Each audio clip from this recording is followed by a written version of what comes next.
si Kiko, Kiko Pangilinan. Pagkain na kaya, hangad para sa bayan. Pagkain mas sustansya sa bawat Pilipino.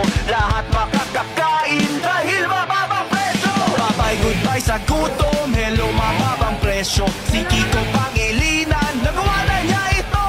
Bye-bye, goodbye sa gutom, hello, hello pagkain. Kiko sa Senado, iboto dapat natin. Presyo ng food, parang kilay na sosyal. Ang taas-taas ng mahal-mahal. Ang alang tao, saan malalawigan na numapalig, kaya numapagsakan. Kaya nandyan si Kiko, pinababa niya ito. Yung service ng gobyerno, pinababa niya ang presyo ng bigas. Yan ang tunay na resibo, maraming iba dyan parang rubber lastic. Ang galing bumuka, matinig ang bibig, ibalik na si Kiko, siya'y puro gawa. Di mo to maaaring ipagkaila. Bye-bye, goodbye sa gutom, hello mababang presyo. Si Kiko Pangilinan.